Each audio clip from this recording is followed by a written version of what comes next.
As I've been moving away from Discord and to using Nexttalk and Jitsi in order to do video and audio chat, one of the problems has been to replicate the bot functionality. And here they are. These are 4 JavaScript-based bots. They should be considered a proof of concept, but they all are functional at this point with a self-hosted Jitsi meet, which I've already set up here to show you. First, I'm going to show you the Chatbot. This one has a bunch of built-in functions. You can see it connecting here. In this case, for example, command gives it a help function. And it'll tell you a lot of the things that it can do, but because mine is tailored for a D&D group, some of the things in there are from like the SRD. So like I can tell it to give me the description of everyone's favorite spell, Fireball. You can see on the UI there that it does change the color once it's connected. You can get streaming music from an MP3 or OGG stream. Again, it connects up, and I will just put in here the URL of the stream.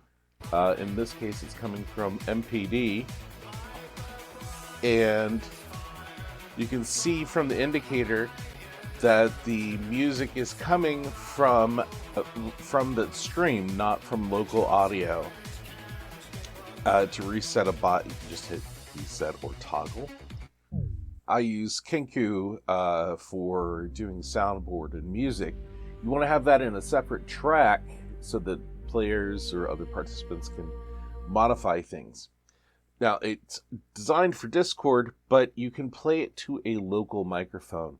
And using the virtual microphone script, we can use our soundboard bot here to record from the virtual microphone, which is what I'm selecting for it to do here. It's going to select for Wombat, and then I'm going to have Kenku play into Wombat.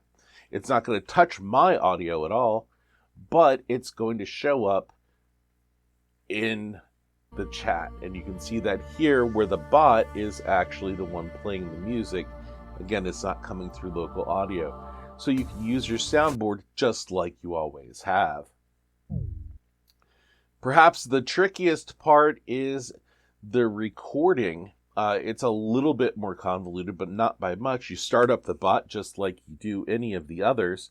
You do need to press an extra thing to start recording, and it will prompt you for a file name.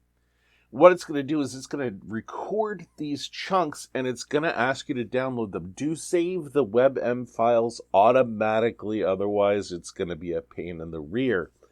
And then what happens is that once you stop recording, it's going to save those files and present you with directions on how to do it or instructions to point you to the script.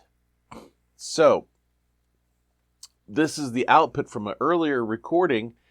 You can see that it's separated by speaker, but it will combine all those for you into something that's easy to use. Plus, there's a dedicated everybody script or recording there for you as well.